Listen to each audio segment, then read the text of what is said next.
Hello दोस्तों, स्वागत है आपका आपके अपने चैनल स्टडी बाय अभी पर। आज की वीडियो में हम भौतिक विज्ञान के बहुत ही महत्वपूर्ण क्वेश्चन करने वाले हैं जो कि बहुत बार एग्जाम में पूछे गए हैं। दोस्तों, यह क्लास नंबर 3 है। बाकी 2 क्लास में पिछली वीडियो में करवा चुका हूं। जिसने भी वह वीडियो नहीं देखी है तो फिर इसकी प्लेलिस्ट में जाकर देख सकते हैं। अगर आपको वीडियो पसंद आए तो वीडियो को लाइक और शेयर करना बिल्कुल नहीं भूलना है। जो लोग चैनल पर पहली बार आए चैनल को सब्सक्राइब करके वीडियो के बेल आइकन को जोर दबा दें, जिससे कि आपको सबसे पहले नोटिफिकेशन मिल सकेगा। तो आइए शुरू कर लेते हैं वीडियो के फर्स्ट क्वेश्चन से। फर्स्ट क्वेश्चन है हमारा, डेसिबल किसे नापने के लिए प्रयोग में लाया जाता है। इम्पोर्टेंट क्वेश्चन है, बहुत ही बार एग्जाम में पूछा गया है। तो याद रखना है वातावरण में ध्वनि। वातावरण में ध्वनि नापने के लिए प्रयोग किया जाता है डेसिबल। याद रखना है, एग्जाम में बहुत ही बार पूछा गया है।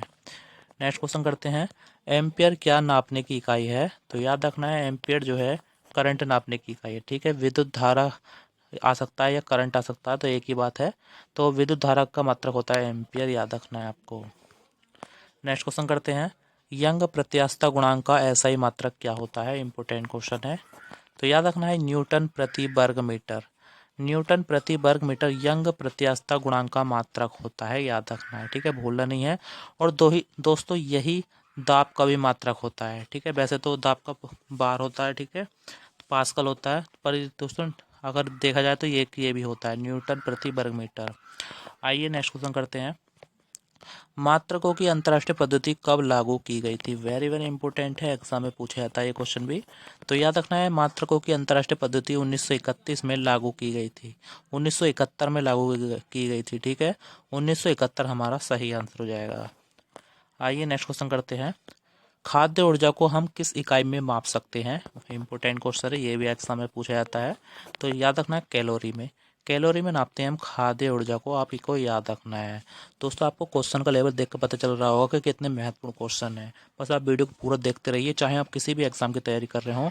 रेलवे के सभी एग्जाम के लिए बहुत ही महत्वपूर्ण वीडियो है ये। ठीक है, याद रखना है आपको। वीडियो को लाइक और शेयर करना बिल्कुल नहीं भूलना है। तो नेक्स्ट क्वेश्चन कर लेते हैं, विद्युत धारा की इकाई क्या होती है। तो याद रखना है एम्पियर। ठीक है दोस्तों, एम्पियर विद्युत धारा की इकाई होती है। दोस्तों भूलना नहीं है आपको। आइए नेक्स्ट क्वेश्चन कर लेते हैं, ऐसा ही पद्धति में लेंस की शक्ति की इकाई क्या होती है। इंपोर्टेंट है। तो सही आंसर क्या हो जाएगा, डायोप्टर। दोस्तों लेंस की शक्ति या क्षमता की मात्रक होता है डायोप्टर। दोस्तों लेंस की क्षमता को हम पी से प्रदर्शित करते हैं। याद रखना है आपको। आइए नेक्स्ट क्वेश्चन करते हैं, क्वेश्चन है कैंडेला मात्रक है किसका है। तो याद रखना है ज्योति तीव्रता का। ज्योति तीव्रता का मात्रक होता है कैंडेला, भूलना नहीं है आपको, याद रखना है। नेक्स्ट क्वेश्चन करते हैं, न्यूमेन किसका मात्रक होता है। इंपोर्टेंट क्वेश्चन हो जाएगा, डबल स्टार बना लीजिए। सही आंसर हो जाएगा ज्योति फ्लक्स का। ज्योति फ्लक्स का मात्रक होता है न्यूमेन। याद रखना है, भूलना नहीं है आपको बिल्कुल भी। दोस्तों अगर आपको वीडियो पसंद आ रही है, मेरा पढ़ाई पसंद आ रहा है, तो वीडियो को लाइक और शेयर कर लें, चैनल को सब्सक्राइब कर लें। बहुत ही महत्वपूर्ण वीडियो है दोस्तों, चाहे आप किसी भी रेलवे के एग्जाम की तैयारी कर रहे हो। बस नेक्स्ट क्वेश्चन कर लेते हैं, क्यूरी किसकी इकाई का नाम है। तो याद रखना है रेडियो एक्टिव धर्मिता की जो मात्रक होता है, इकाई होती है, उसे क्यूरी कहते हैं। ठीक है, भूलना नहीं है आपको, डबल स्टार बना लेना है इस पर भी, बहुत बार एग्जाम में पूछा जाता है ये भी। नेक्स्ट क्वेश्चन करते हैं, दाब का मात्रक है। तो याद रखना है दाब का क्या मात्रक होता है, pascal. Very very important question है, आपको ट्रिपल स्टार बना लेना है।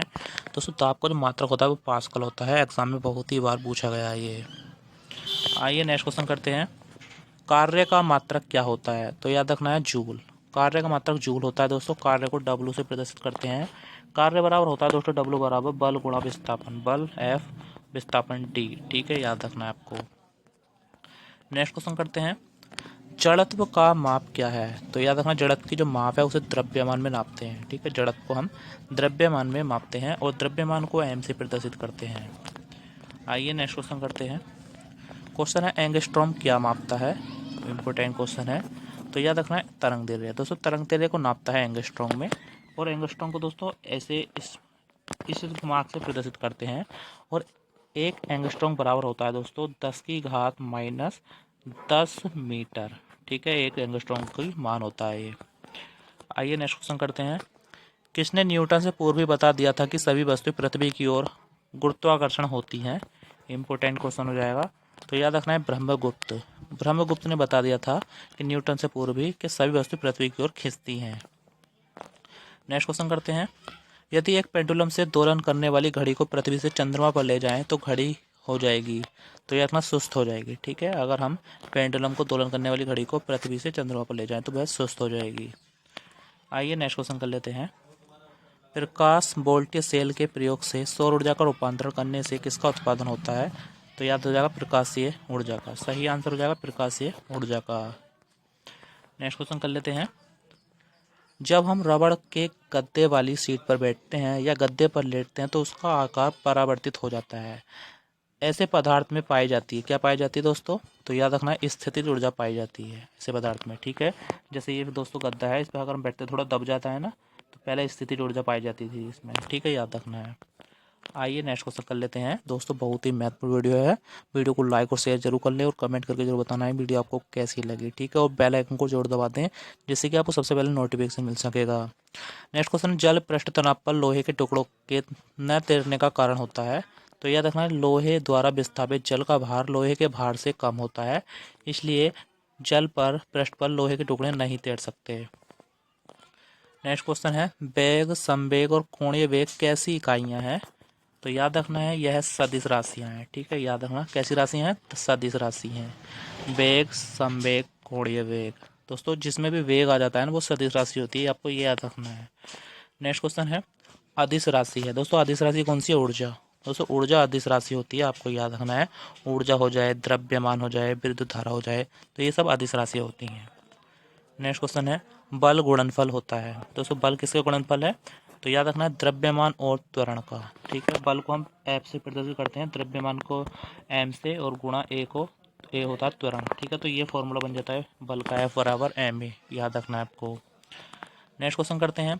जब कोई व्यक्ति चंद्रमा पर उतरता है तो उसके शरीर में उपस्थित किस में परिवर्तन होता है? आपको ये बताना है क्या परिवर्तन होता है। तो याद रखना है भार घट जाता है हमारा। ठीक है, एग्जाम में बहुत ही बार पूछा गया है, ये डबल स्टार बना लेना है दोस्तों। भार जो है ना घट जाता है, परंतु मात्रा जो होती है, मतलब द्रव्यमान जो होता है वो नहीं बदलता, मतलब अपरिवर्तित रहता है, आपको याद रखना है।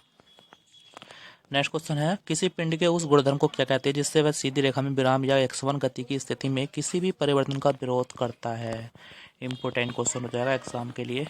सही आंसर है जड़त्व। दोस्तों जड़त्व कहते हैं ऐसे पिंड को जिससे वह सीधी रेखा में विराम या x1 गति की स्थिति में किसी भी परिवर्तन का विरोध करता है, जड़त्व कहलाता है। नेक्स्ट क्वेश्चन है, न्यूटन के पहले नियम को क्या कहते हैं? इंपॉर्टेंट क्वेश्चन है, ट्रिपल स्टार बना लेना है, एग्जाम में बहुत ही बार पूछा गया है। तो याद रखना है जड़त्व का नियम कहते हैं न्यूटन के पहले नियम को। जैसे कि दोस्तों मैंने पिछली वीडियो में बताया आपको, न्यूटन ने 3 नियम दिए थे गति के। पहले नियम को जड़त्व का नियम कहते हैं, दूसरे नियम को संवेग का नियम कहते हैं, और तीसरे नियम को क्रिया प्रतिक्रिया का नियम भी कहते हैं। ठीक है, याद रखना है आपको दोस्तों। आइए नेक्स्ट क्वेश्चन करते हैं। पारसेक इकाई है। दोस्तों पारसेक किसकी इकाई होती है? दूरी की, आपको याद रखना। और ये दूरी की सबसे बड़ी इकाई है। अगर आपसे एग्जाम में पूछा जाए कि दूरी की सबसे बड़ी इकाई कौन सी होती है, तो याद रखना है सबसे बड़ी इकाई है पारसेक। और एक पारसेक बराबर दोस्तों 3.26 प्रकाश वर्ष होता है। ठीक है, अगर मीटर की बात कर जाए तो 3.06 गुणा 10⁻16 मीटर होता है एक पारसेक बराबर। आइए नेक्स्ट क्वेश्चन करते हैं। वायुमंडल के बादलों का तैरने का क्या कारण है? दोस्तों वायुमंडल में जो बादल हमारे तैरते रहते हैं तो उनका क्यों तैरते हैं, क्या कारण होता है उनका? तो याद रखना है घनत्व। दोस्तों कम घनत्व के कारण तैरते हैं वो, उनका घनत्व कम होता है ना, इसलिए वो वायुमंडल में तैरते हैं। दोस्तों वीडियो को लाइक और शेयर जरूर कर ले दोस्तों, बहुत ही महत्वपूर्ण वीडियो है। रेलवे के चाहे किसी भी एग्जाम हो, railway group D, NTPC, JE, सभी के लिए बहुत ही महत्वपूर्ण वीडियो है दोस्तों। सारे ही क्वेश्चन बार बार एग्जाम पूछे जाते हैं, रिपीटेड क्वेश्चन है सारे, याद रखना है आपको। लाइक और शेयर करना बिल्कुल नहीं भूलना है। नेक्स्ट क्वेश्चन, समुद्र में प्लवन करते समय आइसबर्ग का कितना भाग समुद्र की सतह से ऊपर तैरता है? इंपॉर्टेंट क्वेश्चन हो जाएगा। तो याद रखना है समुद्र में जब प्लवन करता तैरता है कोई आइस, तो उसका कितना भाग ऊपर रहता है? 1/10 भाग ऊपर रहता है। ठीक है, याद रखना है, एग्जाम के लिए बहुत ही महत्वपूर्ण क्वेश्चन है। नेक्स्ट क्वेश्चन है, जब कोई नाव नदी से ऊपर समुद्र में प्रवेश करती है तो वो क्या होता है? तो याद रखना थोड़ी ऊपर की ओर उड़ जाती है वो। ठीक है, जब जैसे कि कोई नाव है ये समुद्र में प्रवेश करती है तो ये थोड़ी ऊपर उड़ जाएगी। नेक्स्ट क्वेश्चन करते हैं, वस्तु की मात्रा बदलने पर अपरिवर्तित रहेगा। तो याद रखना वस्तु की अगर हम मात्रा बदल दें तो परंतु उसका घनत्व नहीं बदल सकता, तो यह घनत्व अपरिवर्तित रहता है। नेक्स्ट क्वेश्चन करते हैं, तैराक को नदी के मुकाबले समुद्री पानी में तैरना आसान क्यों लगता है? तो याद रखना समुद्र पानी का घनत्व जो है ना साधारण पानी से ज़्यादा होता है, इसलिए तैराक जो है ना वो समुद्र के पानी में आसानी से तैरने लगता है। आइए नेक्स्ट क्वेश्चन करते हैं। यदि पृथ्वी पर द्रव्यमान वही रहे और त्रिज्या 1% कम हो जाए तब पृथ्वी के तल पर जी का मान दोस्तों क्या होगा। दोस्तों छोटा जी है, इसको कहते हैं गुरुत्वीय त्वरण। ठीक है, गुरुत्वीय त्वरण कहते हैं। और बड़ा वाला अगर जी आ जाए तो उसे कहते हैं सार्वत्रिक गुरुत्वाकर्षण नियतांक। परंतु जो छोटा जी है तो इसका मान पूछा क्या हो जाएगा, तो 2% बढ़ जाएगा, याद रखना है आपको। ठीक है, 2% बढ़ जाएगा। नेक्स्ट क्वेश्चन करते हैं। ऊंचाई की जगहों पर पानी 100 डिग्री सेल्सियस के नीचे तापमान पर क्यों उबल जाता है। तो याद रखना, क्योंकि बायोमीटर दाब कम हो जाता है तथा उबलने का बिंदु नीचे आ जाता है। नेक्स्ट क्वेश्चन करते हैं। बर्नौली प्रमेय आधारित होता है, वेरी वेरी इंपॉर्टेंट है, आपको डबल स्टार बनाना है दोस्तों। बर्नौली प्रमेय जो है ना, यह है ऊर्जा संरक्षण के नियम पर आधारित है। ठीक है, याद रखना है, ऊर्जा संरक्षण के नियम पर। नेक्स्ट क्वेश्चन कर लेते हैं। लोहे की सुई पानी की सतह पर तैरती है, इस घटना का क्या कारण होता है। इंपॉर्टेंट क्वेश्चन हो जाएगा, तो याद रखना है पृष्ठ तनाव। दोस्तों इसका पृष्ठ तनाव कम होता है, इसलिए लोहे की सुई जो होती है ना, वो पानी की सतह पर तैरने लगती है, याद रखना है आपको। ठीक है, तो आइए दोस्तों, आज के क्वेश्चन हमारे समाप्त हुए। अगर आपको वीडियो पसंद आई, मेरा पढ़ाई पसंद आया, तो वीडियो को लाइक और शेयर कर लें, चैनल को सब्सक्राइब कर लें। बहुत ही महत्वपूर्ण वीडियो दोस्तों, अगर आपको हेल्पफुल वीडियो लगी हो तो वीडियो को जरूर शेयर करें। तो मिलते हैं नेक्स्ट वीडियो में, तब तक के लिए जय हिंद, जय भारत।